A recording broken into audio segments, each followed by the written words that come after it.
Avant de commencer l'histoire, dites-nous d'où vous regardez en laissant un commentaire ci-dessous. Si vous appréciez cette vidéo, n'oubliez pas de liker et de vous abonner. Passez une merveilleuse journée.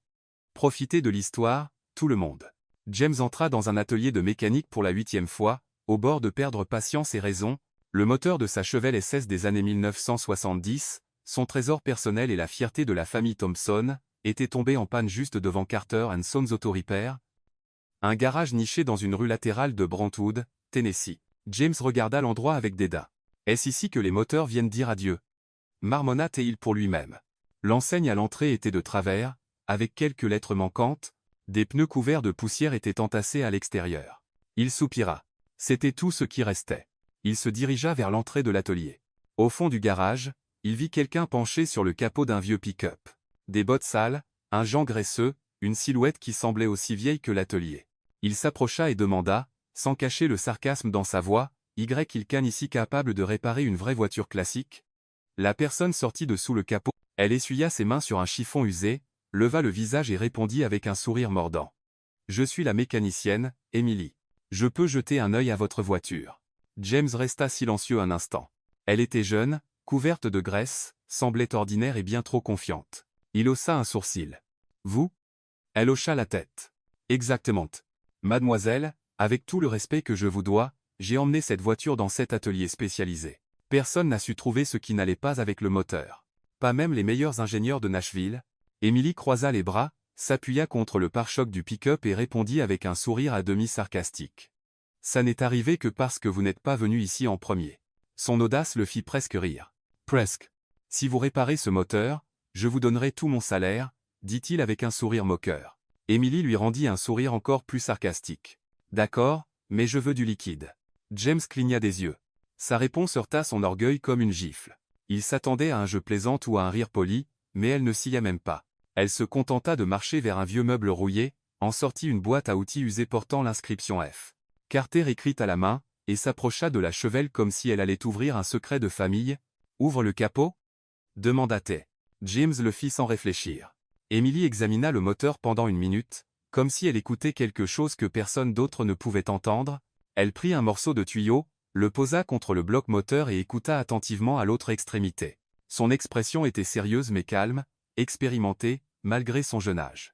En moins de 10 minutes, elle retira 2 pièces, effectua un réglage manuel sur la ligne d'allumage et nettoya les connecteurs avec une brosse à poil court. « Essaye maintenant, » dit-elle en reculant.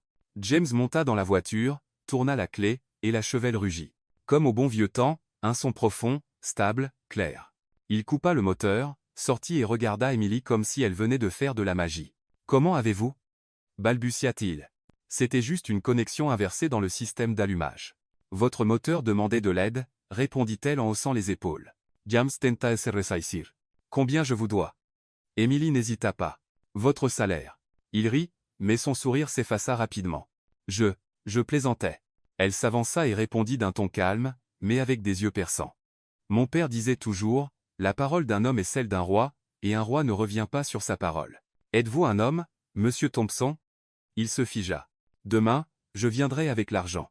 Je serai là, » dit-elle, retournant déjà vers le pick-up qu'elle avait laissé ouvert. James monta dans la Chevelle, démarra le moteur, qui ronronnait maintenant comme un lion satisfait, et partit sans regarder en arrière. Mais dans la voiture, il se mordit la lèvre inférieure, vaincu par la seule mécanicienne qui n'avait pas cherché à l'impressionner.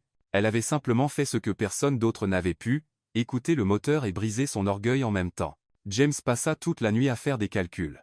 Son salaire mensuel en tant qu'ingénieur en chef chez Thompson Automotive Industries n'était pas négligeable, 15 000 $ après impôts, assez pour acheter une voiture neuve, assez pour faire sourire n'importe quel mécanicien de Brentwood pendant un mois, mais aussi assez pour entamer son orgueil.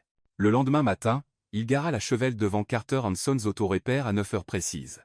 Le moteur ronronnait toujours parfaitement, un rappel constant qu'une femme aux mains sales avait accompli ce que les meilleurs experts de Nashville n'avaient pas pu. Il sortit de la voiture avec une épaisse enveloppe dans la poche intérieure de son blasé. De l'argent liquide, comme elle l'avait demandé. Mais James n'était pas homme à accepter facilement la défaite. Emily était au même endroit que la veille, penchée sur le moteur d'un Ford F-150 bleu délavé. Elle portait le même jean taché de graisse, mais aujourd'hui, une chemise à carreaux noués autour de la taille. Ses cheveux étaient tirés en une queue de cheval désordonnée. Rien de glamour, rien de remarquable, et pourtant, elle avait surpassé toutes ses connaissances en 10 minutes. Bonjour, mademoiselle Carter, dit-il, essayant de paraître décontracté. Elle leva les yeux sans sortir de sous le capot. Oh, vous êtes revenu. Je pensais que vous aviez oublié notre conversation. Un Thompson n'oublie jamais une dette, répondit-il, sortant l'enveloppe de sa poche. 15 000 $, comme promis. Emily essuya ses mains sur un chiffon, et prit l'enveloppe. Elle l'ouvrit, compta rapidement et hocha la tête. La parole d'un roi, murmura-t-elle, rangeant l'argent dans un tiroir poussiéreux derrière une pile de vieux manuels. James s'attendait à ce qu'elle soit impressionnée. Il espérait un merci, ou au moins un sourire. Mais Emily retourna simplement au moteur du F-150, comme si 15 000 $ n'étaient que de la menue monnaie. Cela le dérangea plus qu'il ne l'aurait voulu. « Vous savez quoi, mademoiselle Carter ?» dit-il, croisant les bras. « Je veux voir si hier n'était pas juste un coup de chance. » Elle arrêta ce qu'elle faisait et le regarda. « De la chance ? Nous avons un moteur dans notre usine qui nous cause des problèmes depuis 3 semaines. Une équipe entière d'ingénieurs n'a pas réussi à trouver la solution. Vous voulez essayer ?» Emily essuya lentement ses mains, réfléchissant. « Pourquoi ferais-je ça? Par curiosité? Pour de l'argent ?»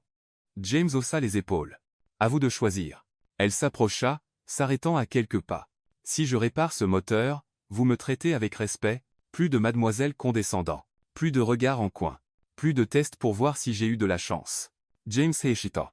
Il y avait dans sa voix une autorité qu'il ne s'attendait pas à trouver dans un endroit comme celui-ci. « Marché conclu, » dit-il, tendant la main. Emily la serra fermement.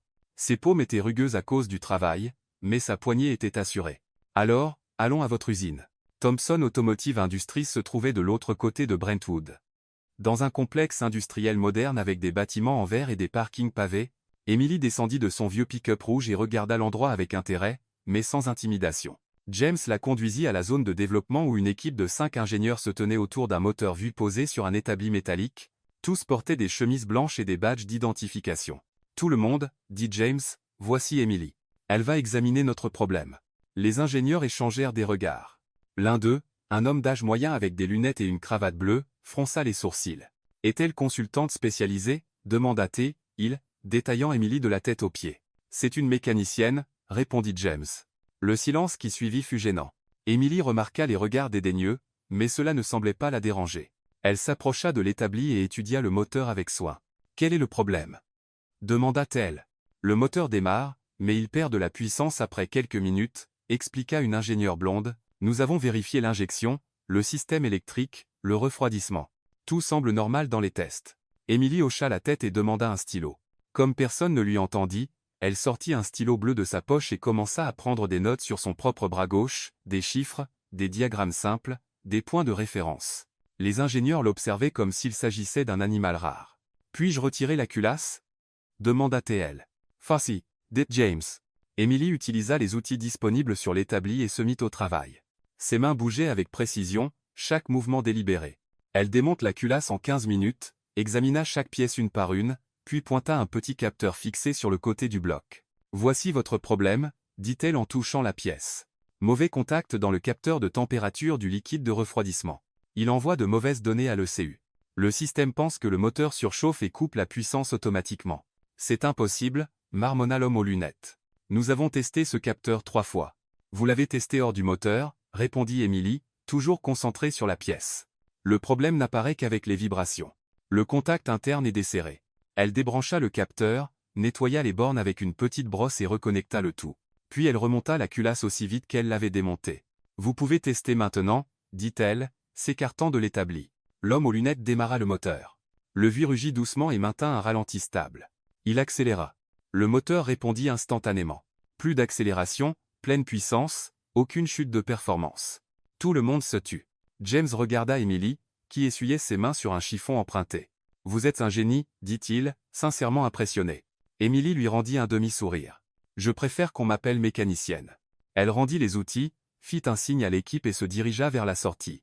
James la suivit, encore sous le choc de ce qu'il venait de voir. « Comment saviez-vous » demanda-t-il, la rattrapant dans le couloir. « J'ai écouté le moteur, » répondit-elle sans s'arrêter. « Il m'a dit où était le problème. Les moteurs ne parlent pas. » Emily s'arrêta, et se tourna vers lui. « Pour ceux qui savent écouter, si, il suffit d'apprendre leur langage. » Elle continua vers la sortie, laissant James dans le couloir avec plus de questions que de réponses, et avec la certitude absolue qu'Emily était bien plus qu'une simple mécanicienne de petite ville. C'était un mystère qu'il devait résoudre. James dormit à peine cette nuit-là. L'image d'Emily démontant le moteur en 15 minutes pendant que 5 ingénieurs experts restaient là à regarder, en silence tournait dans sa tête comme un piston mal réglé. Le lendemain matin, il arriva au bureau 2 heures plus tôt que d'habitude. Il s'assit dans un fauteuil en cuir derrière son bureau en acajou et commença à griffonner des chiffres sur un carnet, salaire de base, avantages, plan santé, participation aux bénéfices. Que faudrait-il pour convaincre quelqu'un comme Emily de travailler pour lui? À 10 heures, il appela Laura, sa secrétaire, par l'interphone. Laura, préparez un contrat de travail. J'en aurai besoin cet après-midi. Pour quel poste, monsieur Thompson? Ingénieur consultant senior. Salaire de départ à 80 000 $ par an avec révision tous les 6 mois. Laura nota mais hésita. Avez-vous discuté de cela avec les RH? Pas besoin. Je ferai l'entretien moi-même. À 14 heures, James retourna à Carter & Sons Auto Repair. Cette fois, il portait une chemise bleu clair sans cravate, essayant de paraître moins formel. Pourtant, il se sentait déplacé dans cet environnement. Emily était sous un Dodge Ram noir, seules ses jambes visibles. Il entendit le bruit des clés à molette et quelques mots étouffés en espagnol, probablement pas des compliments sur le système de suspension. Mademoiselle Carter, appela-t-il. Si c'est un autre test, vous pouvez partir, répondit-elle dessous le pick-up. J'ai déjà fait mes preuves. En fait, je suis venu faire une offre. Emily glissa dessous le Dodge, s'assit sur le sol et le regarda avec curiosité. Elle avait une tache d'huile sur la joue gauche et les cheveux en désordre. Quel genre d'offre? James sortit un contrat de la poche intérieure de son blazer, et le déplia soigneusement. Un emploi chez Thomson Automotive Industries. 80 000 $ par an plus avantages. Vous seriez notre ingénieur consultante senior. Emily prit le papier et le lut rapidement, fronçant les sourcils. Puis elle le lui rendit. Non, merci. James cligna des yeux, perplexe. Il s'était préparé à négocier, être à une demande de plus d'argent, des questions sur les horaires, pas à un non simple et direct. Vous n'y avez même pas réfléchi. Il dit, 80 000 $, c'est 4 fois plus que ce que vous gagnez probablement ici. Et alors? Emily se leva et commença à essuyer ses mains sur un chiffon sale. Je suis bien ici, dans l'atelier de mon père. Il m'a tout appris. C'est ma place. Votre père? James regarda autour de lui. Où est-il? Emily pointa une photo encadrée sur le mur à côté d'un calendrier de 2019. La photo montrait un homme d'âge moyen souriant dans une combinaison bleue, tenant une clé à molette. En dessous, une petite plaque dorée indiquait « En mémoire de Frank Carter, 1965 à 2021 », James sentit un nœud se former dans son estomac. « Je suis désolé, je ne savais pas. »« Ce n'est pas grave, » dit Emily, retournant au Dodge. « Il m'a appris qu'un mécanicien est là où il y a un moteur cassé. Et par ici, il y a toujours du travail. » James la suivit, déterminé à ne pas abandonner. « Mais Emily, pensez-y. Vous travaillez avec de vieux outils. Le sol est fissuré. Il n'y a pas de climatisation, et le toit fuit à 3 endroits. Et alors? Vous avez trop de talent pour rester dans un endroit comme celui-ci. Dans notre entreprise, vous auriez des laboratoires modernes, du matériel de pointe, une équipe qualifiée. » Emily arrêta de travailler sur le moteur et se tourna lentement vers lui. Il y avait quelque chose de différent dans son expression, un mélange de tristesse et d'irritation. « Monsieur Thompson, puis-je vous poser une question? » « Bien sûr. Connaissez-vous la différence entre un moteur et une machine? » James hésita. « Eh bien, techniquement, un moteur est un type de machine. » Non, l'interrompit-elle. Un moteur a une histoire. Il a une personnalité. Chaque rayure, chaque bruit étrange, chaque vibration raconte l'histoire de celui qui l'a conduit, où il est allé, ce qu'il a traversé. Elle pointa le Dodge Ram. Celui-ci appartient à Tom Harrison. Pas le chanteur, sourit-elle. Tom, le gars qui possède un ranch de bétail de l'autre côté de la ville. Il a acheté ce pick-up en 2003 pour conduire sa plus jeune fille à l'école tous les jours. 17 ans plus tard, elle est devenue médecin et a déménagé à Nashville. Mais Tom le ramène tous les mois pour une révision parce que ce moteur contient tous leurs souvenirs. James écouta en silence. C'est là que les moteurs ont une âme, continua Emily, désignant le garage. Dans votre usine, vous avez juste des machines, des pièces neuves, des ordinateurs, de l'efficacité, mais personne ne se soucie de l'histoire que chaque moteur portera. Emily, c'est romantique, dit James, essayant de sembler compréhensif, mais ça ne paie pas les factures. Ça ne construit pas un avenir solide. Mon père a construit ce garage de ses propres mains en 1987, dit-elle, marchant vers l'établi.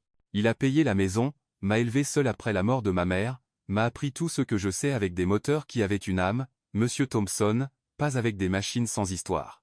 James s'approcha de l'établi et remarqua une boîte à outils ouverte. À l'intérieur, chaque clé, chaque pince, chaque tournevis était organisé avec une précision militaire, certains outils étaient visiblement vieux, leurs manches en bois lissées par l'usage.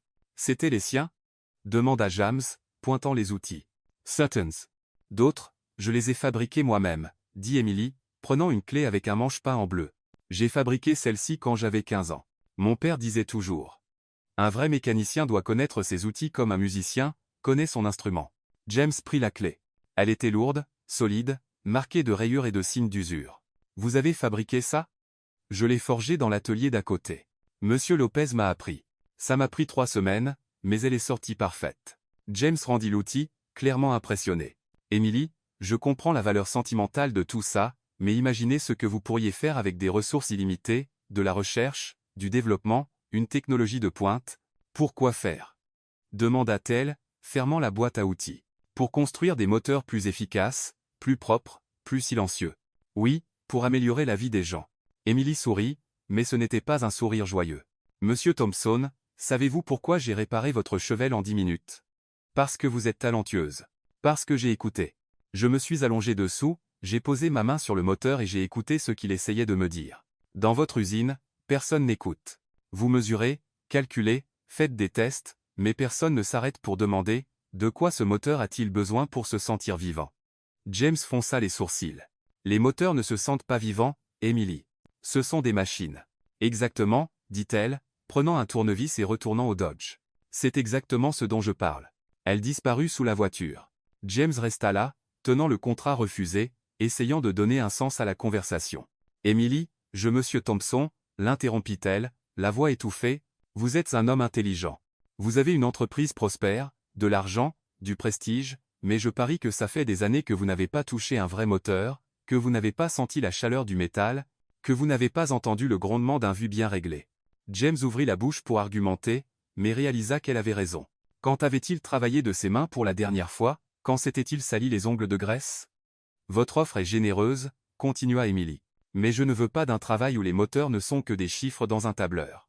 Je veux rester ici où ils peuvent être eux-mêmes. James plia le contrat et le glissa dans sa poche. Puis-je vous poser une question, dit-il. Allez-y. N'avez-vous pas peur de rester à la traîne? De rater des opportunités? Emily glissa dessous la voiture et s'assit sur le sol, le regardant droit dans les yeux. Monsieur Thompson, vous avez être des laboratoires modernes et du matériel coûteux, mais j'ai quelque chose que l'argent ne peut pas acheter. Quoi donc? Je sais faire chanter un moteur. Elle se leva, prit les clés du Dodge et démarra le moteur. Le son était parfait, fluide, puissant, équilibré. Vous entendez ça? Dit-elle, accélérant. C'est de la musique. C'est une âme. James écouta, et pour la première fois depuis des années, il réalisa qu'il n'entendait pas juste du bruit. Il écoutait vraiment un moteur. Emily coupa le moteur et se tourna vers lui. Votre offre est tentante, monsieur Thompson, mais je préfère rester ici où je peux apprendre au moteur à chanter. Elle retourna à l'établi, signifiant clairement que la conversation était terminée. James se dirigea vers la sortie, confus et légèrement offensé. Personne ne l'avait jamais repoussé comme ça auparavant. Personne n'avait jamais remis en question ses valeurs et ses priorités aussi simplement. Mais en marchant vers la chevelle, il ne pouvait pas chasser le son du moteur du Dodge de sa tête.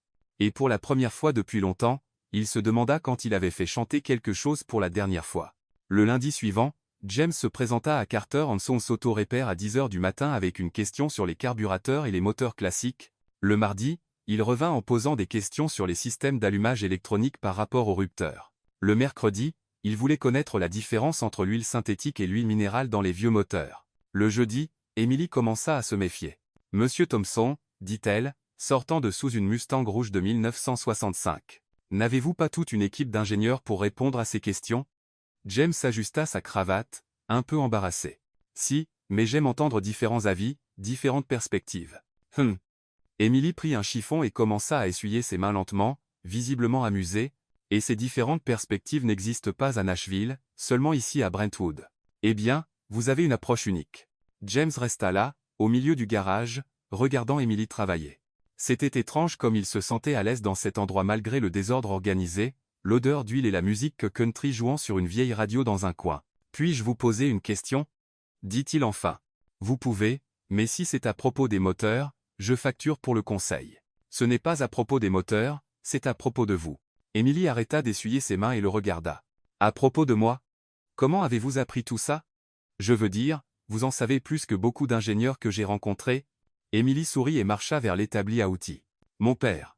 Il m'a appris depuis que j'étais petite. J'avais 6 ans quand j'ai commencé à lui passer des outils. À 10 ans, je pouvais faire une vidange toute seule.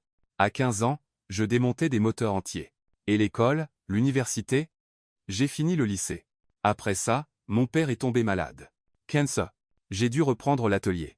James sentit une boule dans sa poitrine. Je suis désolé. Pas besoin. Il a bien vécu, il est parti en paix, et il m'a laissé le meilleur héritage possible. La connaissance. James regarda l'atelier avec un regard nouveau, chaque outil accroché au mur, chaque manuel empilé sur l'étagère, chaque vieille machine bien entretenue. Tout racontait une histoire de dévouement et d'amour. Votre père a toujours été mécanicien? Depuis ses 6 ans, il a commencé comme apprenti dans un atelier à Memphis. Puis il est venu ici, a travaillé pour d'autres jusqu'à ce qu'il économise assez pour ouvrir son propre garage. Et il n'a jamais voulu faire autre chose?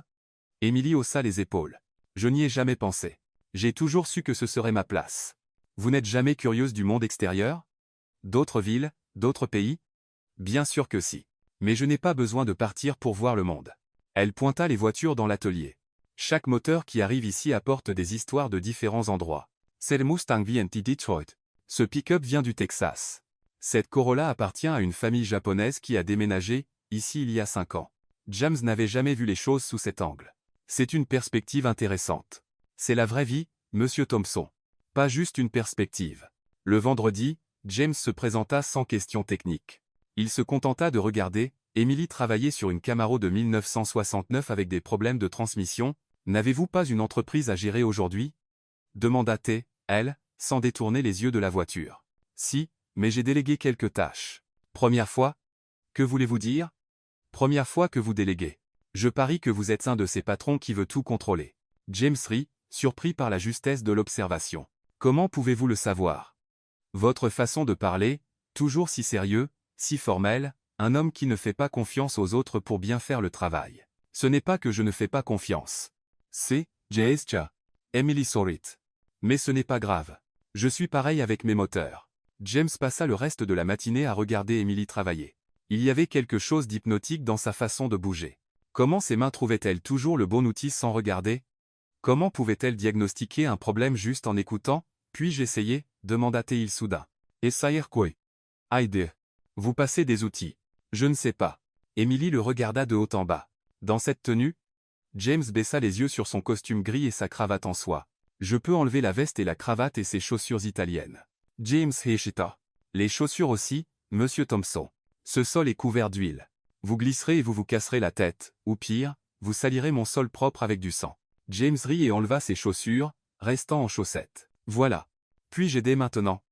Emily l'étudia un instant, amusée. Vous essayez de devenir stagiaire. Peut-être. D'accord, alors. Prenez cette clé de 15 mm. James regarda l'établi à outils, totalement perdu. Il y avait des dizaines de clés, toutes de tailles différentes. Celle-ci? Demanda-t-il, en prenant une au hasard. C'est une 12. La 15 est la troisième à gauche. James prit le bon outil et le tendit à Emily. Merci. Maintenant, tenez ce tuyau pendant que je serre la connexion. Ils travaillèrent ensemble pendant environ 1 heure. James était maladroit, mais faisait de son mieux.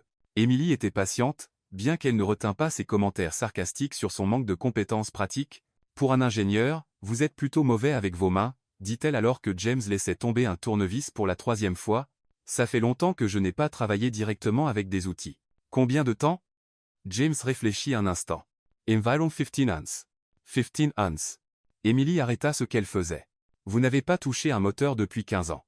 J'ai eu d'autres responsabilités. Comme quoi? Gestion, planification stratégique, réunion avec les investisseurs. Des choses importantes. C'est important. Plus important que ça? Elle pointa le moteur de la Camaro. James ne sut pas quoi répondre. À ce moment-là, un garçon d'environ 12 ans apparut à l'entrée du garage. Il était mince, avec des cheveux bruns en désordre et des vêtements visiblement usés. Il portait un sac à dos d'école et un grand sourire. « Salut, Emily » cria-t-il, courant vers eux. « Salut, Max » Emily ouvrit les bras pour un câlin. « Comment était l'école? » Ennuyeux. La prof de maths nous a donné des devoirs pour le week-end. La vie est dure. Le garçon remarqua James et fronça les sourcils. « C'est qui ce mec en cravate? » C'est Monsieur Thompson. Monsieur Thompson, voici Max. Il m'aide ici à l'atelier après l'école.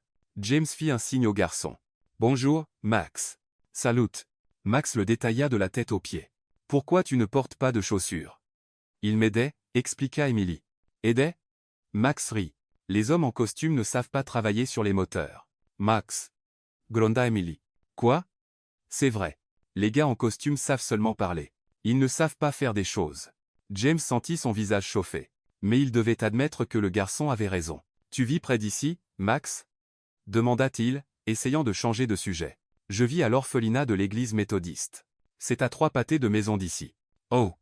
Mes parents sont morts dans un accident de voiture quand j'avais 8 ans. Je vis là, bas maintenant. James ne savait pas quoi dire. La façon dont le garçon parlait de sa propre tragédie, si naturellement le laissa sans voix. Max vient ici tous les jours après l'école, expliqua Emily. C'est mon assistante officielle. Assistante?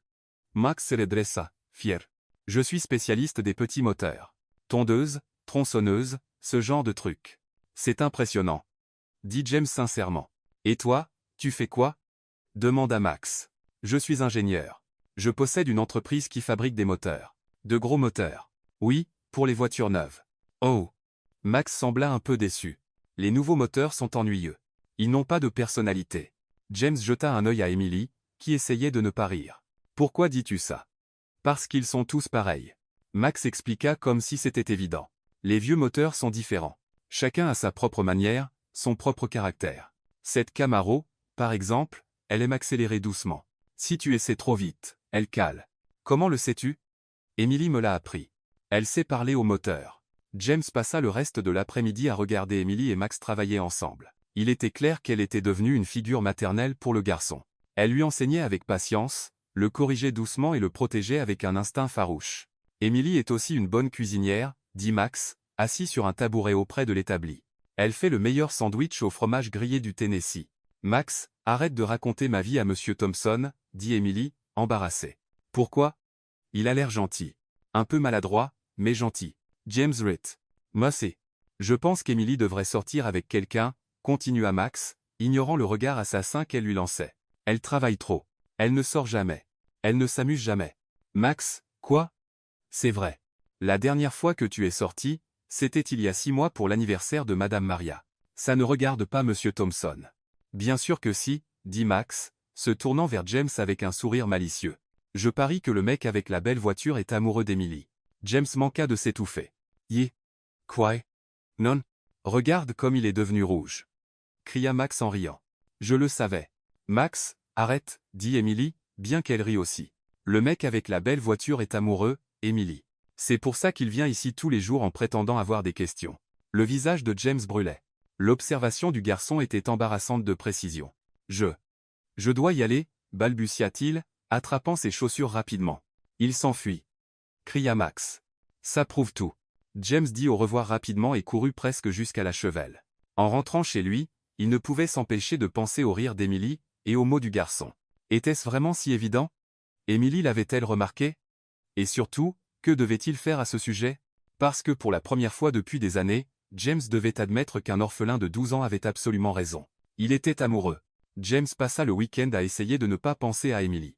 Il tenta de se concentrer sur les rapports financiers, les feuilles de calcul de production, tout ce qui pouvait l'occuper. Mais chaque fois qu'il démarrait la chevelle, le son fluide du moteur lui rappelait ses mains ajustant l'allumage.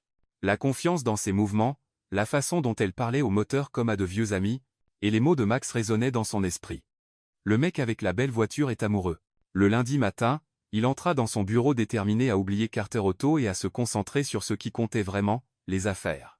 Il avait une réunion avec des investisseurs à 10 heures, une conférence téléphonique avec l'équipe de développement à 14 heures, et une pile de contrats attendant sa signature, mais à peine s'assit-il et alluma-t-il son ordinateur que son esprit retourna à Emily, disant que son entreprise n'avait que des machines, pas de moteur avec une âme. Le commentaire avait touché une corde sensible, quelque chose de plus profond qu'il ne voulait pas admettre.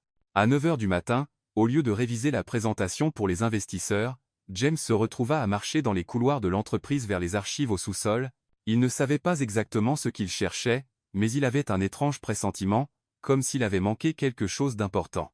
Les archives de Thomson Automotive Industries remplissaient une immense salle au sous-sol du bâtiment principal. Des étagères métalliques s'étendaient du sol au plafond, remplies de boîtes classées par année et par département. James y allait rarement. Pourquoi s'embêter avec de vieux papiers quand il avait des assistants pour ça?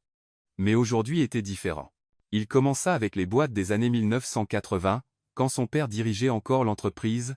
William Thomson avait été un homme pratique, axé sur les résultats, qui avait transformé un petit atelier familial en une entreprise de plusieurs millions de dollars. James l'avait toujours admiré pour cela. La première boîte contenait des contrats de fournisseurs, des factures décolorées et de la correspondance d'entreprise, rien d'intéressant. La deuxième contenait des rapports de vente et des analyses de marché. Toujours rien. C'est dans la troisième boîte qu'il trouva quelque chose. Entre un dossier de brevets enregistrés et un autre de projets abandonnés, il y avait une grosse enveloppe Kraft avec une étiquette manuscrite. Projet Carter 1987 à 1989. Confidentiel. Le cœur de James s'accéléra. Carter, le même nom de famille qu'Emily. Il ouvrit l'enveloppe avec précaution et en sortit une pile de documents. Sur la première page, un dessin technique détaillé pour un nouveau type de carburateur signé Michael F. Carter, consultant technique. Date. 15 Mars 1987. James reconnut immédiatement le design. C'était la base du système d'injection électronique que Thomson Automotive avait breveté en 1990, et qui était devenu l'un des produits les plus rentables de l'entreprise dans les années suivantes. Il continua à feuilleter les documents. D'autres dessins, d'autres innovations, tous signés par Michael Carter. Un système de refroidissement plus efficace, une configuration de soupape qui réduisait la consommation de carburant de 15%, des améliorations dans le système de transmission qui augmentaient la durabilité du moteur. Chacune de ces idées avait ensuite été développée et brevetée par Thomson Automotive. Toutes avaient rapporté des millions de profits au fil des ans. Mais nulle part James ne trouva le nom de Michael Carter sur les registres officiels des brevets. Au fond de l'enveloppe, il trouva une lettre datée du 10 décembre 1989, adressée à William Thomson, signée par Michael Carter. Monsieur Thomson, comme nous en avons discuté hier, je confirme que je ne pourrai plus fournir de services de conseil à votre entreprise. Des circonstances personnelles m'obligent à quitter Nashville, rendant impossible la poursuite de notre partenariat. Merci pour cette opportunité, et je suis convaincu que les projets que j'ai développés au cours des 2 dernières années seront utiles à la croissance de Thomson Automotive. Cordialement, Michael Frank Carter. James lut la lettre 3 fois. Michael Carter avait quitté Nashville en 1989. Emily avait dit que son père avait déménagé à Brentwood et ouvert son propre atelier. Les dates correspondaient exactement, mais quelque chose dans la lettre semblait étrange. Le ton était formel, presque froid, comme si Michael Carter avait été forcé de l'écrire. James creusa plus loin et trouva un dossier séparé avec des notes manuscrites de son père. L'écriture était difficile à lire, mais quelques lignes ressortaient. Carter veut un crédit public pour les innovations. Expliquer que le travail de conseil est confidentiel par nature. Augmenter le paiement si nécessaire pour assurer le secret. S'il n'accepte pas les conditions, envisager de résilier le contrat. James sentit son estomac se retourner. Lentement, la situation devenait claire. Michael Carter avait développé des innovations révolutionnaires pour l'entreprise. Il voulait une reconnaissance publique pour son travail. William Thomson avait refusé, probablement pour garder le contrôle total sur les brevets et les profits. Michael Carter avait été forcé de choisir entre une anonymité bien payée et son intégrité professionnelle. Et il avait choisi son intégrité. James continua à fouiller et trouva d'autres documents. Des accords de confidentialité signés par Michael Carter, des contrats de transfert de propriété intellectuelle, des clauses donnant à Thomson Automotive les droits exclusifs sur toute innovation développée pendant la période de conseil. Tout était parfaitement légal, tout était complètement contraire à l'éthique.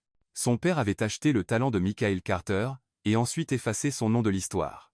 James remonta à son bureau, sous le choc. Il annula la réunion avec les investisseurs, verrouilla la porte et fixa la fenêtre sans rien voir. Son entreprise, sa fortune, sa réputation, tout était construit sur le travail d'un homme qui n'avait jamais reçu le crédit qu'il méritait. Et cet homme était le père de la femme dont il tombait amoureux. L'ironie était trop cruelle pour être une coïncidence. À 14 heures, James était de retour dans les archives, cette fois avec Laura, sa secrétaire, qui l'aida à localiser tous les documents liés au projet Carter. Il y avait beaucoup plus de matériel qu'il ne l'avait prévu. Monsieur Thomson, dit Laura, feuilletant un dossier de brevet, combien de millions ces projets ont-ils rapporté à l'entreprise? James fit un calcul mental rapide, environ 200 millions au cours des 30 dernières années. Et ce Michael Carter n'a jamais reçu de royalties? Apparemment pas. Laura laissa échapper un sifflement bas. C'est compliqué. C'est un euphémisme. James passa le reste de l'après-midi à examiner chaque document, chaque contrat, chaque note. Plus il lisait, moins il admirait son père, et plus il se sentait coupable. Michael Carter avait été un génie. Ses innovations étaient en avance de plusieurs décennies sur leur temps. S'il avait reçu le crédit qu'il méritait, il serait aujourd'hui reconnu comme l'un des grands pionniers de l'ingénierie automobile américaine. Au lieu de cela, il était mort dans l'anonymat. tenant un petit garage à Brentwood, Tennessee, et sa fille croyait que Thomson Automotive n'était qu'une usine de machines sans âme. Si seulement elle connaissait la vérité. James imagina la réaction d'Emily lorsqu'elle découvrirait que l'entreprise qui essayait de la recruter était la même qui avait volé l'héritage de son père. La colère, la déception, le sentiment de trahison, elle ne lui pardonnerait jamais. À 18 h, James était assis dans son bureau, entouré de documents éparpillés sur son bureau, quand son téléphone sonna. James? C'était la voix de son oncle George, le frère cadet de William Thomson et vice-président actuel de l'entreprise. Laura m'a dit que vous avez annulé toutes vos réunions aujourd'hui. Tout va bien? George, j'ai besoin de vous parler. Pouvez-vous venir à mon bureau? Bien sûr, j'arrive dans 10 minutes. George Thomson était un homme de 60 ans, chauve avec une moustache grise soigneusement taillée et la même posture sérieuse que William. Il avait travaillé aux côtés de son frère pendant plus de 40 ans et connaissait tous les secrets de l'entreprise. Qu'est-ce que tous ces papiers? Demanda George, s'asseyant dans le fauteuil en face du bureau de James. Des documents du projet Carter de 1987 à 1989. Le visage de George se tendit immédiatement. Pourquoi fouilles-tu là, dedans? Parce que j'ai rencontré la fille de Michael Carter, et j'ai découvert que mon père a pratiquement volé son travail. George soupira profondément. James, ton père était un homme d'affaires. Il a fait ce qui était nécessaire pour protéger l'entreprise. Protéger l'entreprise, oncle George? Michael Carter a développé des innovations qui nous ont rapporté 200 millions de profits. Et il n'a jamais touché un centime en royalty. Il a été payé pour ses services de conseil. Ce qui n'est rien comparé à ce que son travail nous a rapporté. George se leva et marcha vers la fenêtre. James, tu ne comprends pas comment les choses fonctionnaient dans les années 80. La concurrence était brutale. Si nous avions donné à Carter un crédit public, d'autres entreprises auraient essayé de l'embaucher, nous aurions pu perdre notre avantage concurrentiel. Donc, à la place, nous avons détruit sa carrière. Nous n'avons rien détruit. Il a choisi de partir après que vous avez refusé de lui donner le crédit qu'il méritait. George retourna à son fauteuil, visiblement mal à l'aise. James, c'était il y a plus de 30 ans. Pourquoi remets-tu ça sur le tapis maintenant?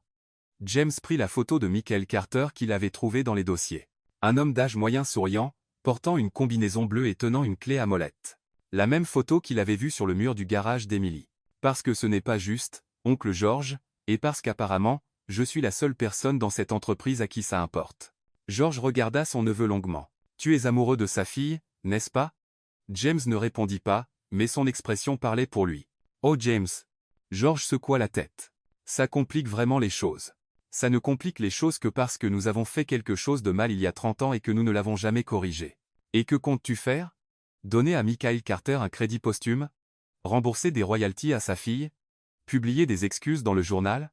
James n'avait pas pensé à de solutions précises. Il savait juste qu'il ne pouvait pas vivre avec ce poids sur la conscience. Je ne sais pas encore, mais je dois faire quelque chose. George se leva pour partir. Voice attention. James? Parfois, essayer de réparer les erreurs du passé ne fait que créer de plus gros problèmes dans le présent. Après le départ de George, James resta seul dans son bureau, fixant la photo de Michael Carter. Derrière le sourire, il voyait maintenant la frustration d'un homme talentueux qui n'avait jamais reçu la reconnaissance qu'il méritait. Et derrière son propre reflet dans la fenêtre, il voyait un homme qui venait de découvrir que sa fortune était bâtie sur une injustice. La question était, que ferait-il à ce sujet? Et plus important encore, serait-il capable de regarder Emily dans les yeux à nouveau, sachant ce qu'il savait? James prit le téléphone et composa le numéro du garage de Carter. Quand Emily répondit, il faillit raccrocher. Bonjour, Emily. C'est James Thomson. Salut, monsieur Thomson. Un problème avec la chevelle? Non, j'ai besoin de vous parler. C'est important. Allez-y. Pas au téléphone. Puis-je passer demain? Bien sûr. Mais si c'est pour me proposer un travail à nouveau, ce n'est pas ça. C'est à propos de votre père. Silence à l'autre bout. Mon père? De quoi s'agit-il? Je vous expliquerai demain. Emily, votre père était un homme extraordinaire. Je le sais, monsieur Thomson. Non, vous ne savez pas tout. Et James raccrocha, sachant qu'il venait d'entamer une conversation qui changerait tout entre eux. Pour le meilleur ou pour le pire, James ne dormit pas cette nuit-là. Il resta éveillé jusqu'à 3 heures du matin, assis dans son salon à Belmead avec une pile de documents sur la table basse et une décision impossible devant lui. Comment pouvait-il dire à Emily que son entreprise avait pris le crédit du travail de son père? Comment pouvait-il expliquer que les millions qu'il avait hérités étaient en partie le résultat du talent non reconnu de Michael Carter? À 6 heures du matin, il abandonna l'idée de dormir, il prit une douche, enfila un polo bleu et un jean, pas de costume aujourd'hui, et conduisit jusqu'au centre-ville de Nashville. Il avait une mission. Sa première étape fut à Showprint, une imprimerie historique sur Broadway qui réalisait des travaux artisanaux depuis 1879. James expliqua ce qu'il voulait au propriétaire. Restaurer un vieux manuel technique et graver un nom sur la couverture en cuir. Combien de temps cela prendra-t-il? Demanda James. Pour un travail comme celui-ci, environ une semaine, répondit l'artisan. Un homme à la barbe grise qui examina le manuel avec soin. J'en ai besoin aujourd'hui. Je paierai ce qu'il faut. L'homme haussa un sourcil. Ça doit être très important. Charles, ça coûtera 3 fois le prix normal. Pas de problème. À 10 heures du matin, James était à l'université Vanderbilt dans la bibliothèque d'ingénierie, cherchant des informations sur les innovations automobiles des années 1980. Il voulait mieux comprendre le contexte historique des projets de Michael Carter, l'importance de ses contributions à l'industrie, ce qu'il trouva l'impressionna encore plus. Les innovations de Michael Carter n'étaient pas seulement bonnes. Elles étaient révolutionnaires. Le système d'injection électronique qu'il avait développé était en avance de plusieurs années sur ses concurrents. Certaines des solutions qu'il proposait n'avaient été adoptées par l'industrie allemande qu'à la fin des années 1990. Michael Carter n'était pas seulement un mécanicien talentueux. C'était un visionnaire. À 14 heures, James retourna à l'imprimerie. Le manuel était transformé. La couverture en cuir, autrefois usée et tachée, brillait maintenant avec une finition professionnelle. Sur le devant, gravé en lettres dorées élégantes, on lisait « Manuel des innovations.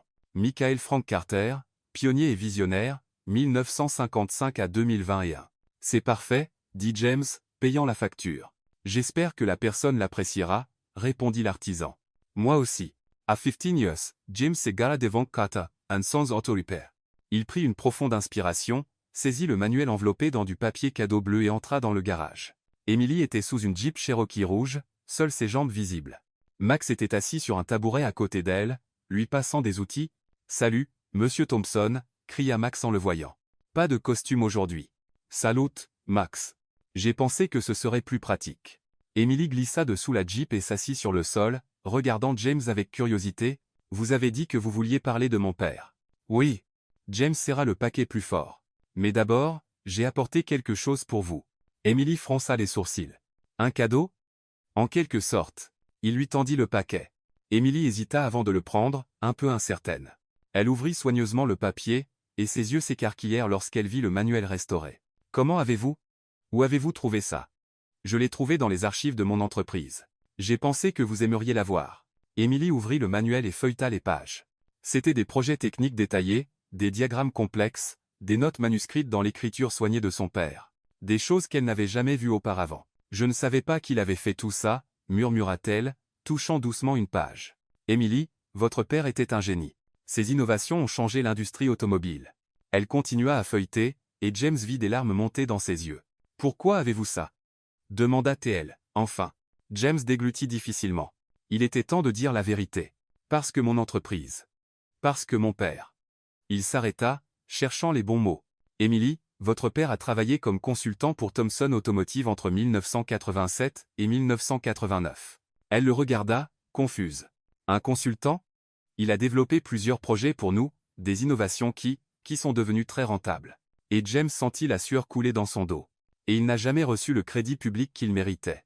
Mon père. Mon père voulait garder l'authorship secret? Emily ferma lentement le manuel. Quand votre père a demandé une reconnaissance pour son travail, mon père a refusé. Il a dit que le travail de conseil était confidentiel par nature. Votre père? Il a choisi de partir plutôt que d'accepter l'anonymat. Emily se leva lentement, serrant le manuel contre sa poitrine. Vous me dites que votre entreprise a volé le travail de mon père? Ce n'était pas du vol. Techniquement, il y avait des contrats, des clauses légales. Des contrats que vous l'avez forcé à signer. James ne pouvait pas répondre. Emily marcha vers l'établi à outils et posa soigneusement le manuel dessus. Combien d'argent votre entreprise a-t-elle gagné grâce à son travail? Emily, combien? Environ 200 millions au cours des 30 dernières années. Elle ferma les yeux un instant. 200 millions. Oui. Et mon père est mort en possédant un petit garage, luttant pour payer les factures médicales de son traitement contre le cancer. James se sentit comme s'il avait reçu un coup de poing dans l'estomac. Emily, je ne savais pas. Vous ne saviez pas? Elle se tourna vers lui, les yeux brillants de colère. Vous possédez l'entreprise. Comment ne saviez-vous pas? Je l'ai découvert hier. C'est pourquoi je vous ai appelé. Je voulais expliquer. Expliquer? Emily prit le manuel et le lui rendit. Vous voulez apaiser votre culpabilité avec des cadeaux? Ce n'est pas ça. C'est... J.S. Vous avez découvert que votre fortune était bâtie sur le travail de mon père, et maintenant vous voulez vous sentir mieux en offrant de jolis cadeaux à la fille orpheline. Emily, laissez-moi expliquer, s'il vous plaît. Expliquer quoi? Que vous avez détruit la carrière de mon père? Qu'il aurait pu être reconnu comme l'inventeur qu'il était vraiment, mais que vous avez préféré garder le crédit pour vous? James tenta de s'approcher, mais elle recula. Emily, savez-vous pourquoi mon père a ouvert ce garage?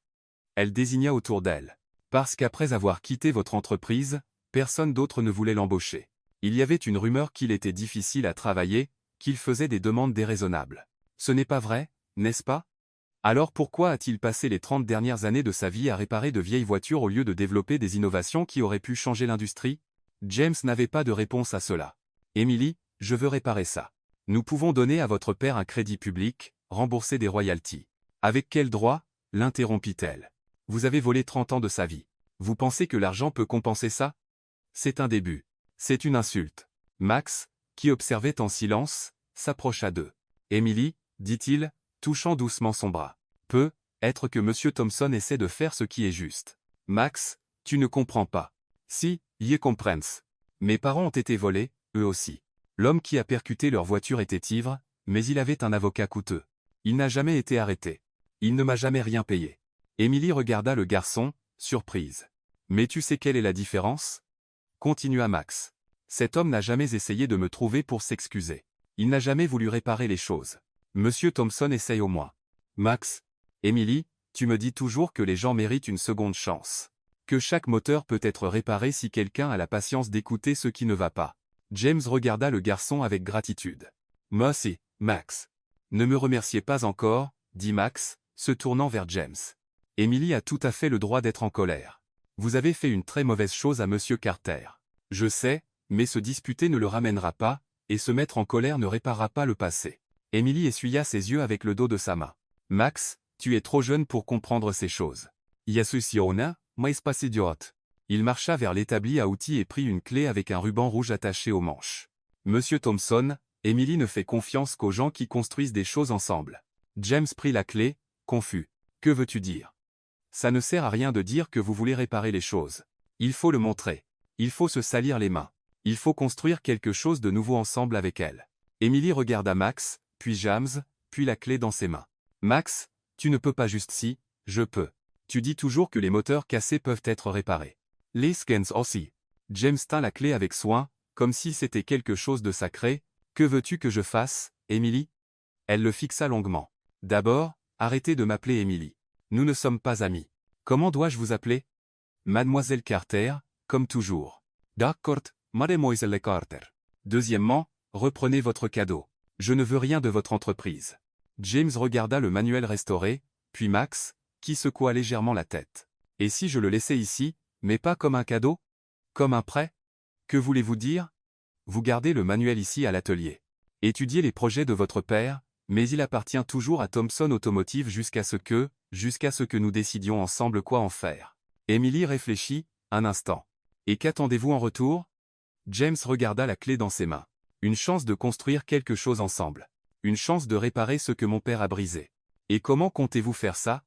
Je ne sais pas encore, mais je sais que je ne peux pas le faire seul. J'ai besoin de votre aide. Emily reprit le manuel et le posa sur l'établi. Monsieur Thompson, vous avez détruit la vie de mon père. Ce n'est pas un projet caritatif qui va réparer ça. Je sais, mais c'est un début. C'est un début pathétique. Alors apprenez-moi à faire mieux. Emily l'étudia en silence pendant presque une minute. Pourquoi ferais-je ça? James leva la clé avec le ruban rouge. Parce que, selon Max, vous croyez que les moteurs cassés peuvent être réparés, et je suis le moteur le plus cassé que vous ayez jamais vu. Malgré tout, Emily faillit sourire. Vous êtes vraiment pathétique, Monsieur Thompson. Oui, je le suis. Et arrogant, aussi, et complètement déconnecté de la réalité. Vrai. Emily regarda Max, qui suivait la conversation avec intérêt. Et tu penses que je devrais aider cet homme? Je pense que tu devrais lui donner une chance de montrer qui il est vraiment, répondit Max. Pas qui était son père. Pas ce qu'est son entreprise, qui il est. Emily soupira profondément. Une chance, Monsieur Thompson. Une seule chance. Si vous me décevez, si vous essayez de m'acheter avec des cadeaux coûteux ou des offres généreuses, c'est fini. Compris? Compris. Et ne venez pas ici tous les jours en prétendant avoir des questions techniques. Si vous voulez parler, soyez honnête. Je le serai. Et arrêtez de porter une cravate. Ici, on travaille. On n'a pas de réunion. James sourit. Nintendo. Emily reprit la clé. Maintenant. Patis. J'ai du travail. Puis-je revenir demain? Vous pouvez, mais venez prêt à vraiment travailler. Pas juste à regarder.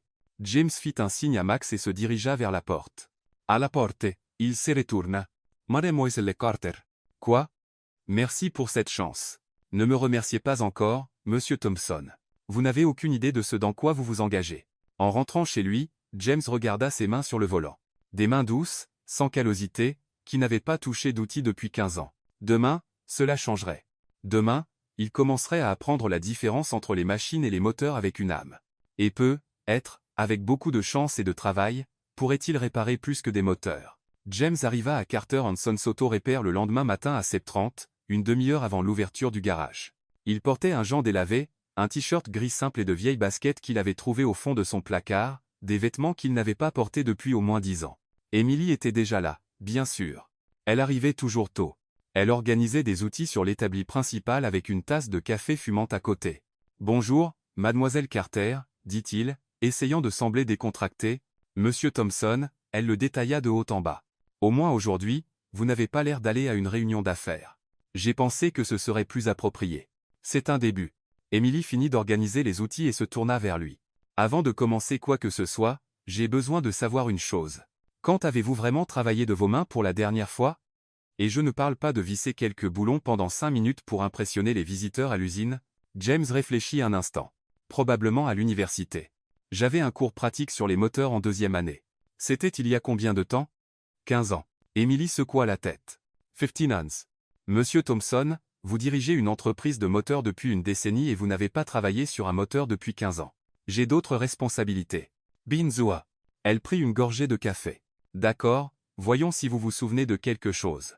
Emily marcha vers un coin de l'atelier où plusieurs pièces de moteur étaient étalées sur une bâche bleue, pistons, soupapes, vilebrequins, culasses, tous propres et organisés, mais clairement démontés. C'était le moteur d'une Mustang de 1965 arrivé le mois dernier, expliqua-t-elle. Le propriétaire a abandonné l'idée de le réparer parce qu'il pensait que ce serait trop cher. J'ai acheté les pièces. James se pencha pour examiner les composants. Il est en bon état. Pour quelqu'un qui n'a pas touché un moteur depuis 15 ans, vous semblez bien sûr de vous. La théorie, vous vous souvenez? Oh, oui, la théorie. Emily sourit d'une manière qui n'était pas vraiment amicale. Voyons votre théorie en pratique. Nous allons reconstruire ce moteur ensemble. Vraiment, monsieur Thompson? Vous avez dit que vous vouliez construire quelque chose avec moi. C'est votre test. Si nous réussissons à faire tourner ce moteur, peut-être prouverez-vous que vous voulez vraiment réparer les choses entre votre famille et la mienne. James regarda les pièces sur le sol. Il y avait beaucoup de composants, beaucoup de vis, beaucoup d'occasions de se tromper. Et si je casse quelque chose? Alors, vous découvrirez si vous avez vraiment assez d'argent pour payer les dégâts. À ce moment-là, Max revint de l'école avec son sac à dos. « Salut, Emily. »« Salut, monsieur Thompson » cria-t-il, courant vers eux. « Vous allez construire un moteur? »« On va essayer, » répondit Emily. « Je peux aider? »« Tu as l'école, mais je peux venir ici à l'heure du déjeuner et après les cours. »« Tu peux, mais maintenant, va étudier. » Max s'enfuit, visiblement excité à l'idée de regarder James lutter avec les outils. Emily prit un manuel technique et le posa sur une table improvisée faite d'une boîte. « D'abord, révisons la théorie. Montrez-moi que vous vous souvenez au moins comment un moteur fonctionne. » James étudia le schéma dans le manuel et commença à expliquer le cycle à 4 temps. Admission, compression, combustion, échappement. Emily écouta en silence, posant occasionnellement des questions techniques plus détaillées. « Votre théorie est correcte, » dit-elle enfin. « Maintenant, voyons si vos mains peuvent suivre votre tête. » Ils commencèrent avec le bloc moteur. Emily montra à James comment vérifier si les surfaces étaient propres et planes, comment appliquer du joint d'étanchéité, comment placer les pièces dans le bon ordre. James essaya de suivre les instructions, mais ses mains ne coopéraient pas. Il laissait tomber des vis, mettait trop de joints à certains endroits et pas assez à d'autres, et il lui fallut 3 essais pour installer correctement un simple joint de culasse. « Vous êtes nerveux » nota Emily. « Pourquoi ? » ?»« Ça fait longtemps, et vous observez chacun de mes mouvements. Monsieur Thompson, si vous ne pouvez pas travailler avec quelqu'un qui vous regarde, vous ne travaillerez jamais avec moi. » James prit une profonde inspiration et essaya de se concentrer. Lentement, ses mouvements devinrent plus coordonnés. Pas habiles, mais au moins fonctionnels. Quand ils arrivèrent au piston, James réussit enfin à en installer un correctement du premier coup. « Ça va mieux » dit Emily. Mais vous êtes encore trop tendu. Détendez-vous. J'essaie. Non, vous n'essayez pas. Vous réfléchissez trop. Un moteur, ce n'est pas des maths, monsieur Thompson. C'est de l'instinct. James la regarda, confus. Que voulez-vous dire, sentez ce boulon? Elle prit sa main et la posa sur un boulon qu'il essayait de serrer. Sentez la résistance. Quand s'arrête-t-il de tourner facilement? Je le sens. C'est le point. Vous n'avez pas besoin d'une clé dynamométrique pour savoir quand c'est assez serré, votre main le sait. Et si je serre trop? Alors vous apprenez à ne pas trop serrer la prochaine fois. James essaya de suivre sa philosophie. Au lieu de calculer mentalement la force, il essaya de sentir ce que le boulon lui disait. Cela fonctionna mieux qu'il ne l'espérait. Vous commencez à comprendre, dit Emily, le regardant travailler. Ils passèrent toute la matinée à assembler le moteur. Emily était une enseignante stricte mais juste. Elle corrigeait les erreurs de James sans l'embarrasser, mais n'acceptait pas non plus un travail bâclé. Encore, dit-elle quand James tenta d'installer une soupape sans vérifier si la surface était parfaitement propre. Mais c'est presque propre. Presque, ça ne compte pas. Encore. James retira la soupape, nettoya tout à nouveau et la réinstalla. Cette fois, c'était parfait. Mieux, dit Emily. À l'heure du déjeuner, Max arriva comme promis, apportant des sandwichs pour eux trois. Comment ça va? Demanda-t-il, s'asseyant par terre à côté d'eux. Ton ami ici connaît la théorie mais a des mains de bureau, dit Emily, mordant dans son sandwich. James rit. Merci pour l'encouragement. C'est vrai, insista Emily, mais elle souriait. Tu penses trop. Tu veux tout calculer. Les moteurs ne fonctionnent pas comme ça. Comment fonctionnent-ils alors? Tu leur parles. Tu écoutes ce dont ils ont besoin, tu sens où est le problème. Les moteurs ne parlent pas, mademoiselle Carter. Si, ils parlent. Tu n'as juste pas encore appris leur langage. Max rit. Emily a raison. Je l'ai vu parler aux moteurs. Parfois, ils répondent. Ce n'est pas fou, dit Emily. Sérieusement. C'est l'expérience. Quand tu travailles avec des moteurs pendant 20 ans, tu apprends à reconnaître chaque son, chaque vibration, chaque signe qu'ils donnent. James regarda ses mains tachées de graisse, avec de petites coupures et des callosités dues à des années de travail. Tu aimes ça, n'est-ce pas? Le travail manuel. J'aime le sentiment de réparer quelque chose qui était cassé. Donner une nouvelle vie à quelque chose que tout le monde pensait être de la ferraille. C'est satisfaisant? Plus que n'importe quelle réunion d'entreprise que tu as eue, je parie. James ne pouvait pas contredire. Dans l'après-midi, quand Max revint de l'école, il finissait l'assemblage. Le moteur était presque terminé. Juste quelques ajustements finaux et les systèmes électriques à connecter. Puis-je le démarrer?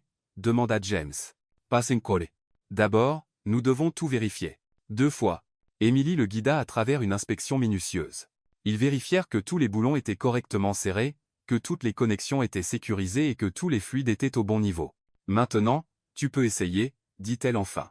James tourna la clé de contact. Le moteur toussa une fois, fit un bruit étrange et s'éteignit. C'était quoi ça? Demanda-t-il, inquiet. Calme-toi. Le premier essai fonctionne rarement. Emily ouvrit le capot et vérifia quelques connexions. Ici, ce tuyau était desserré. Au deuxième essai, le moteur démarra. Ce n'était pas un rugissement parfait, mais il tournait. On l'a fait. Cria Max, sautant de joie. James sourit, étrangement ému. Ce n'était qu'un vieux moteur, mais c'était quelque chose qu'il avait construit de ses propres mains pour la première fois en 15 ans. Comment te sens-tu? Demanda Emily. Bien. Vraiment bien, en fait. Différent de signer des contrats? Complètement différent. Emily coupa le moteur et ferma le capot. Monsieur Thompson, nous avons encore beaucoup de travail devant nous. Ce moteur tourne, mais il n'est pas parfait. Il aura besoin d'ajustements et d'améliorations, comme notre situation. Exactement. Elle le regarda droit dans les yeux. Aujourd'hui, tu as prouvé que tu pouvais te salir les mains. Tu peux écouter les instructions et suivre les directions. C'est un début. Seulement un début, monsieur Thompson. Tu as été loin des vrais moteurs pendant 15 ans. Le travail d'une journée ne compensera pas ça. Mais aujourd'hui, tu as montré que tu avais du potentiel si tu veux continuer à apprendre. James regarda ses mains tachées de graisse, les outils éparpillés autour du moteur qu'ils avaient construit ensemble. Je veux continuer, même en sachant que ça va être dur, que je ne serai pas indulgent avec toi. Surtout à cause de ça. Emily sourit, le premier vrai sourire qu'elle lui avait donné. Alors, nous serons de retour demain. Nous réglerons ce moteur jusqu'à ce qu'il chante. Et après ça, eh bien, nous verrons si tu as vraiment appris quelque chose sur les moteurs avec une âme. Pendant qu'il nettoyait les outils, Max s'approcha de James. Monsieur Thompson, puis-je vous demander quelque chose? Bien sûr. Pourquoi voulez-vous tellement impressionner Emily? James arrêta de nettoyer la clé qu'il tenait. Ce n'est pas à propos d'impressionner, Max, c'est C'est réparer quelque chose qui était cassé. Le moteur, entre autres choses. Max hocha la tête comme s'il comprenait parfaitement. Comme disait toujours mon père. Les meilleures choses dans la vie doivent être construites lentement avec patience. Ton père était un homme sage. Il l'était. Je pense que vous deux serez amis. Amis?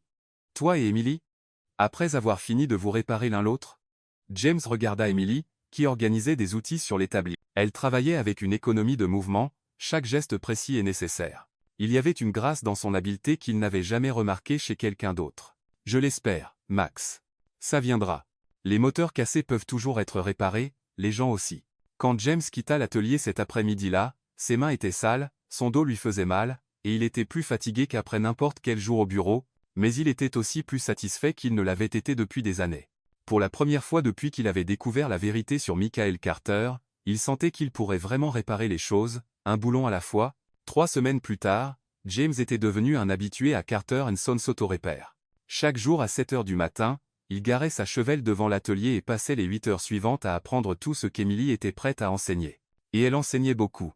James savait maintenant faire la différence entre le son d'un moteur mal réglé et un qui avait juste besoin d'huile neuve.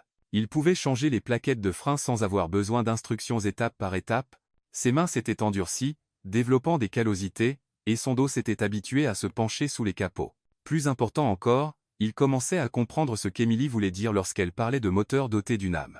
Ce vendredi-là, Max rentra de l'école en portant une boîte en carton. « Regardez ce que j'ai apporté » cria-t-il, posant la boîte sur l'établi. « Qu'est-ce que c'est » demanda Emily, essuyant ses mains sur un chiffon. « Ma vieille radio.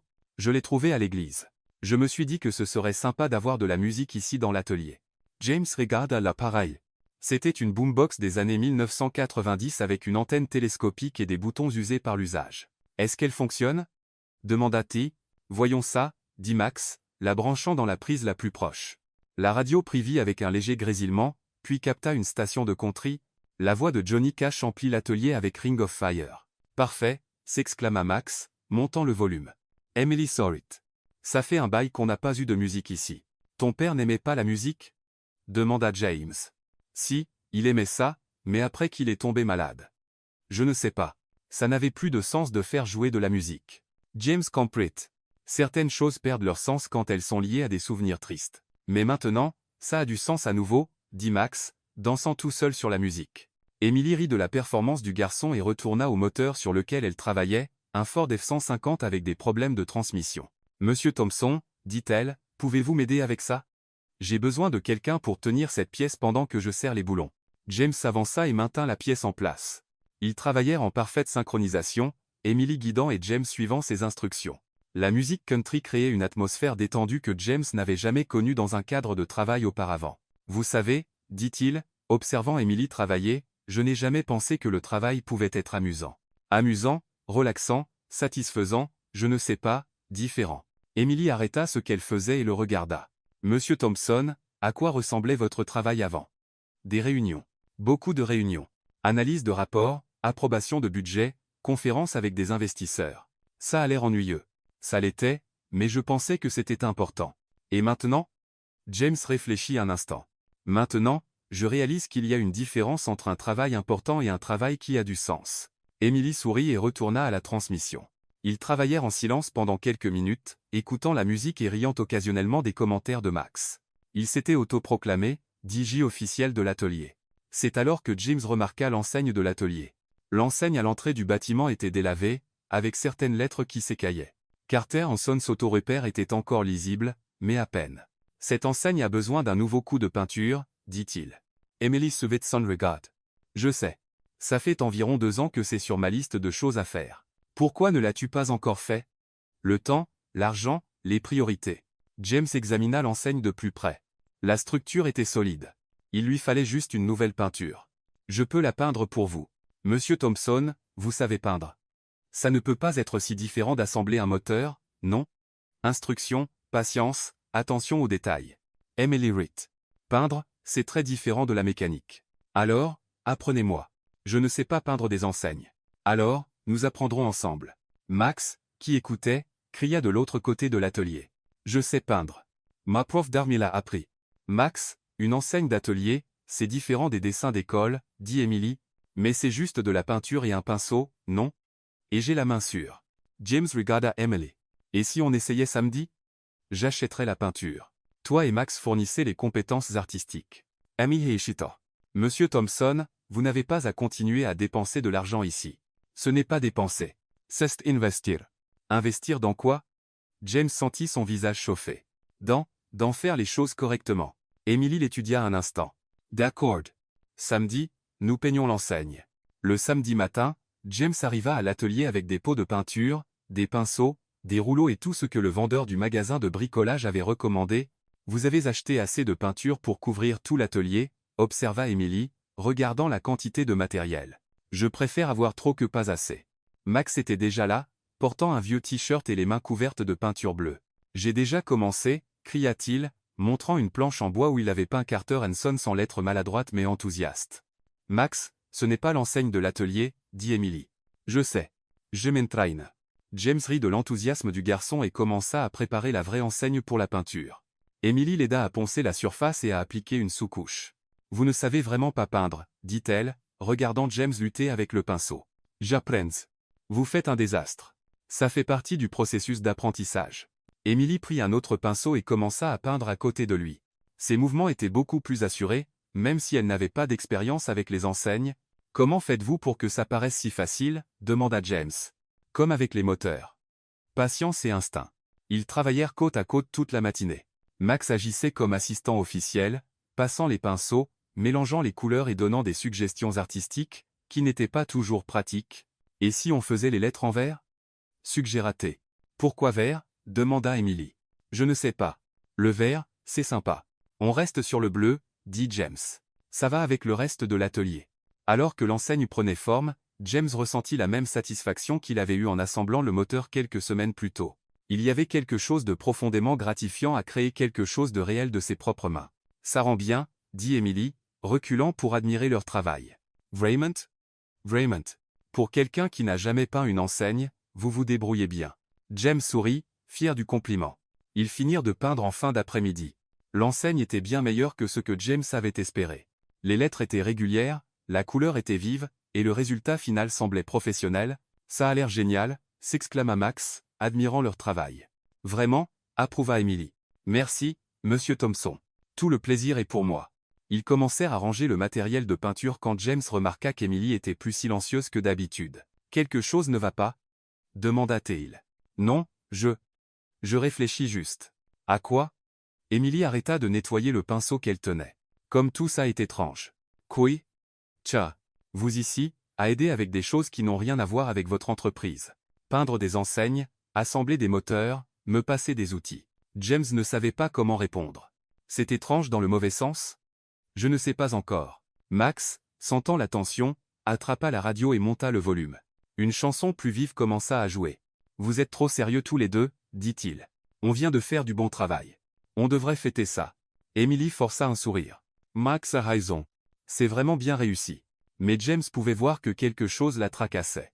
Emily, mademoiselle Carter, si quelque chose ne va pas, rien ne va pas, l'interrompit-elle un peu sèchement. Tout va bien. On dirait pas.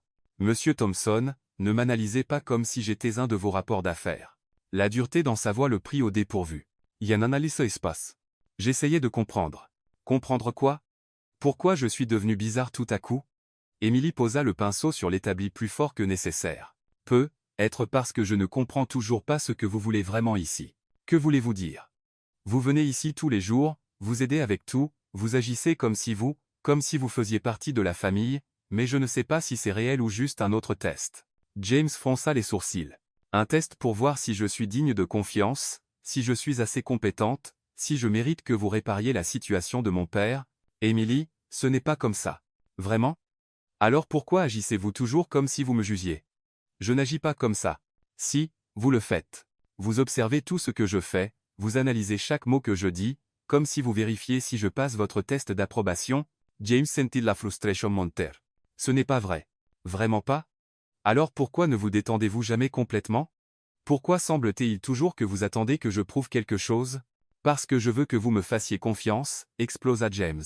Le silence qui suivit fut seulement brisé par la musique de la radio. Max arrêta de bouger les pinceaux et les regarda.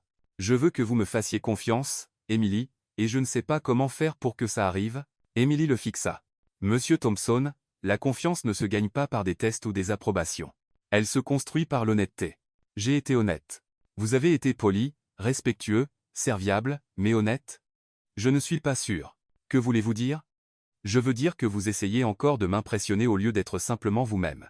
James ouvrit la bouche pour argumenter, mais s'arrêta. Il y avait du vrai dans ce qu'elle disait. Il essayait vraiment de l'impressionner, de prouver qu'il méritait une chance de réparer les choses. Vous avez raison, admit-il. Vraiment? J'ai peur que si vous apprenez à connaître le vrai moi, vous n'aimiez pas ce que vous trouverez. Emily fit un pas vers lui. Et qui est le vrai vous, monsieur Thompson? James prit une profonde inspiration. Quelqu'un qui a passé 15 ans assis derrière un bureau à prendre des décisions sur des choses qu'il ne comprenait pas. Quelqu'un qui a hérité d'une entreprise et d'une fortune construite sur le travail des autres. Quelqu'un qui n'a jamais questionné d'où venait son succès jusqu'à ce qu'il vous rencontre. Continuez. Quelqu'un qui essaie d'apprendre à travailler de ses mains parce qu'il a réalisé qu'il ne sait pas vraiment faire quelque chose d'utile. Quelqu'un qui est amoureux d'une femme qui a toutes les raisons du monde de le détester. L'air dans l'atelier devint lourd. Max arrêta complètement de bouger et observait la conversation avec de grands yeux. Emily regarda James Longmont. Pensez-vous vraiment que je devrais vous détester? Je pense que ce serait justifié, et vous pensez que vous êtes amoureux de moi? James sentit son visage brûler. Je pense. Oui. Emily fit un autre pas vers lui. Monsieur Thompson, vous êtes vraiment un idiot. Je sais. Non, vous ne savez pas. Elle tendit la main et attrapa le col de sa chemise. Si vous saviez, vous comprendriez que je ne veux pas que vous essayiez de m'impressionner. Que voulez-vous? Je veux que vous arrêtiez d'agir comme si vous demandiez la permission d'exister. James, je veux que vous compreniez que juste peut être, je suis aussi intéressé à découvrir qui vous êtes vraiment sous toute cette culpabilité et cette paranoïa. James plongea son regard dans le sien et vit quelque chose qu'il n'avait pas remarqué avant, de l'intérêt, de la curiosité, et peut être quelque chose de plus. Emily, Elle ne le laissa pas finir. Elle le tira par le col et l'embrassa. Ce fut un baiser passionné, plein de frustration et de désir contenu. James se figea une seconde, puis répondit, enlaçant ses bras autour d'elle. Quand ils se séparèrent, tous deux étaient essoufflés. « Waouh » murmura Max de l'autre côté de l'atelier. « Ça, ce n'était pas prévu. » Emily regarda James, les yeux brillants. « Monsieur Thompson? »« Oui. »« Arrêtez de m'appeler Emily quand nous sommes seuls. Comment dois-je vous appeler? »« Par mon nom, Emily. »« Mieux. » « Et arrêtez d'agir comme si vous me testiez. »« Comment dois-je agir? » Emily sourit, comme quelqu'un qui vient de découvrir. Juste peut être, les sentiments sont réciproques. James lui rendit son sourire, sentant un poids énorme se soulever de ses épaules. « Max !» cria Emily sans détourner les yeux de James. « Peux-tu monter la musique? Je pense qu'on va avoir besoin d'une bande-son pour ce qui va suivre. » Max courut vers la radio, souriant de toutes ses dents. « Enfin, cria-t-il. Je savais que vous deux alliez vous entendre. » Et tandis que la musique country emplissait l'atelier, James comprit enfin ce qu'Emily voulait dire à propos des choses qui ont une âme. Certaines choses ne peuvent pas être analysées ou testées. Elles ne peuvent qu'être ressenties. 2 semaines après le baiser, James arriva à l'atelier avec un dossier en cuir sous le bras et un sourire nerveux sur le visage. Emily ajustait la suspension d'une Jeep Wrangler, complètement concentrée sur son travail. « Bonjour, Emily, dit-il, posant le dossier sur l'établi. « Bonjour. » Elle regarda le dossier avec suspicion. « Qu'est-ce que c'est? Une proposition? Quelque chose à quoi je pense depuis quelques semaines. » Emily arrêta ce qu'elle faisait, et essuya ses mains sur un chiffon. « Quel genre de proposition? » James prit une profonde inspiration. Il avait répété ce moment pendant des jours, mais maintenant qu'il était là, il se sentait incertain. Une école de mécanique communautaire pour des gens comme Max qui veulent apprendre mais ne peuvent pas se permettre des cours coûteux. Emily haussa un sourcil. « Et pourquoi me dites-vous ça? » « Parce que je veux que ce soit notre école. » Il ouvrit le dossier et en sortit une pile de documents organisés, des plans architecturaux, des budgets détaillés, des propositions de programmes, tous imprimés sur du papier à en-tête professionnel. « Regardez ça, » dit Emily, feuilletant les papiers. « Vous avez vraiment pensé à tout, n'est-ce pas? » « Oui, nous pouvons utiliser le terrain à côté de l'atelier. Monsieur Wilson veut vendre depuis des années.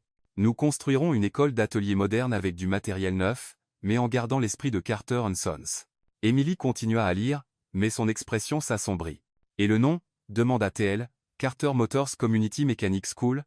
Carter Motors.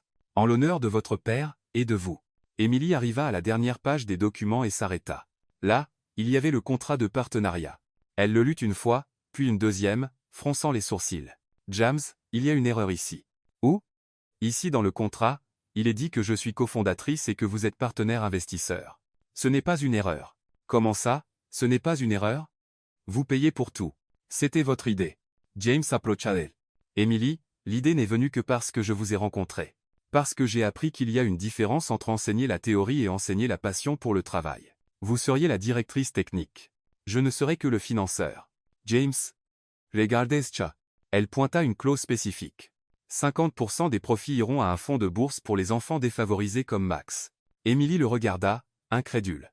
Vous êtes sérieux? Tout à fait sérieux. À ce moment-là, Max rentra de l'école avec son sac à dos et un grand sourire. Salut tout le monde. Il s'arrêta en voyant les documents éparpillés. C'est quoi tout ça? De la folie, murmura Emily. Une opportunité, corrigea James. Max s'approcha et regarda les plans architecturaux. C'est une école? Une école de mécanique, expliqua James, pour enseigner aux gens qui veulent apprendre mais ne peuvent pas se permettre des cours coûteux. Les yeux de Max s'illuminèrent. Vraiment? Je pourrais y étudier? Tu serais l'un des premiers élèves, dit James. Emily secoua la tête. James, c'est très généreux, mais je ne comprends pas pourquoi vous voulez faire ça. James s'assit sur un tabouret à proximité. Parce que votre père aurait dû être reconnu comme le génie qu'il était. Parce que des enfants comme Max méritent la même chance que j'ai eue. Et parce que je veux construire quelque chose qui a du sens. Et vous pensez que je serais une bonne directrice technique? Je pense que vous seriez la meilleure directrice technique possible. Emily regarda à nouveau le contrat, puis Max, qui étudiait les plans avec fascination. Il y a une condition, dit-elle enfin. Laquelle? Si j'accepte, vous devrez vous salir les mains tous les jours. Pas de bureau pour gérer les choses. Vous enseignerez, guiderez, travaillerez directement avec les élèves. James sourit. Je peux vivre avec ça. Et une chose de plus, Max sera notre premier conseiller étudiant. S'il dit que quelque chose ne va pas, on change. Marché conclu. Max sauta de joie. Je vais être conseiller, Emily? Ça veut dire que je peux aider à prendre des décisions? Ça veut dire que tu nous dis si on se trompe, répondit Emily, souriant. Cool. Je peux commencer maintenant? Emily regarda James une dernière fois. Vous êtes sûr de ça? C'est beaucoup d'argent, beaucoup de travail, beaucoup de risques. Emily, pour la première fois de ma vie, je suis absolument sûr de quelque chose. Elle prit un stylo sur l'établi. Alors, faisons l'histoire. Et elle signa le contrat, officialisant le partenariat qui changerait leur vie pour toujours. 6 mois après la signature du contrat de l'école, James était dans son sous-sol à 2 heures du matin, tenant une perceuse, de la sueur sur le front.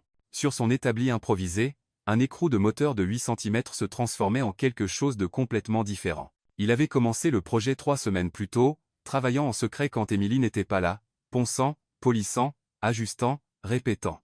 Ses mains, maintenant endurcies par tout le travail à l'atelier, maniaient les outils avec une précision qu'il n'avait pas un an auparavant. L'écrou provenait du moteur original de la Chevelle des années 1970. Lors de la révision complète de la voiture, James avait gardé la pièce, disant qu'elle avait une valeur sentimentale. Emily avait ri, le traitant de romantique incurable, si elle savait à quel point il l'était. James tint l'écrou poli à la lumière. Le métal brillait comme de l'argent, chaque surface parfaitement lisse.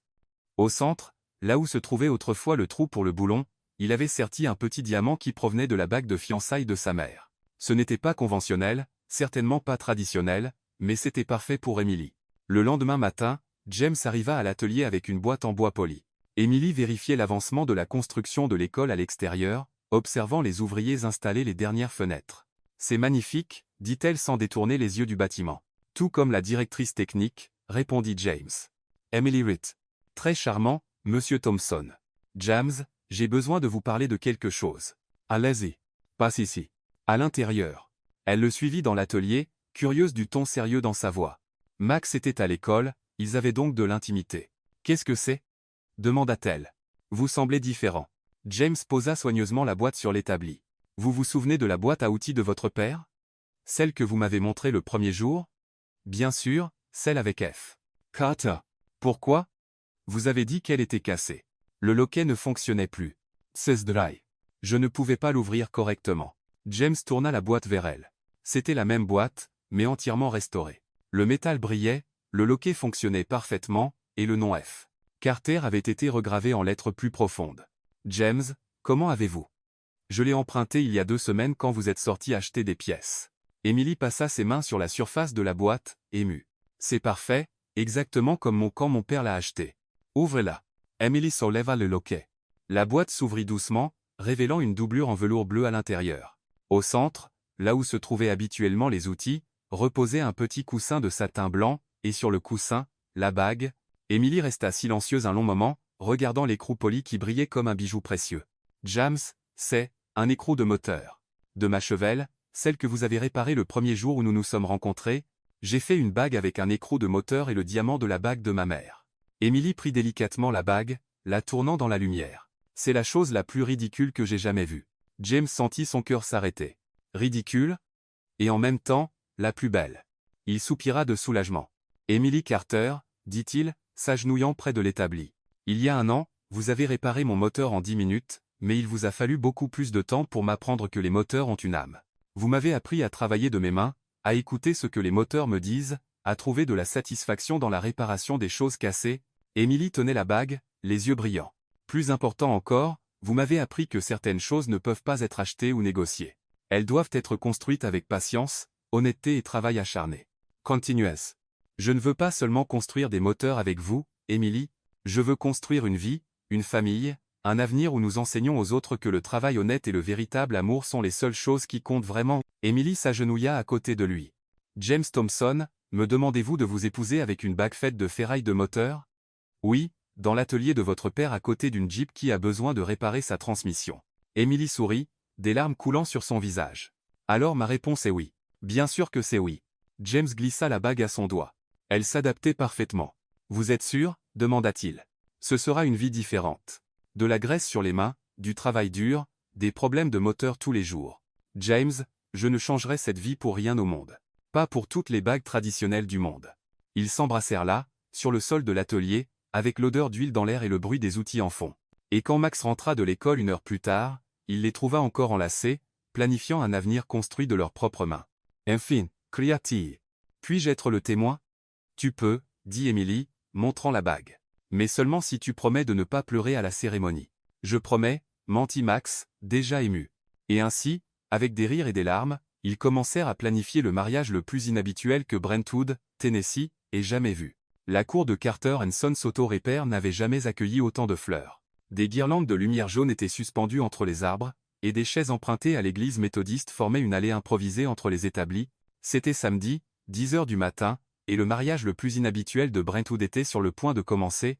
James ajusta sa combinaison bleu marine pour la 5e fois, essayant de calmer ses nerfs. Le tissu était neuf, mais la coupe était la même que celle qu'il avait appris à porter ces derniers mois. Sur la poche de poitrine, brodée en lettres dorées, on lisait cofondateur de Carter Motors. Tu es plus nerveux que la première fois que tu as assemblé un moteur, plaisanta George, son oncle et témoin. Bien plus nerveux, admit James, regardant autour de lui. Les invités formaient un mélange étrange. Des cadres de Thompson Automotive assis à côté des voisins de l'atelier. Max avait insisté pour inviter toute sa classe d'école, qui remplissait maintenant 2 rangées, chuchotant avec excitation.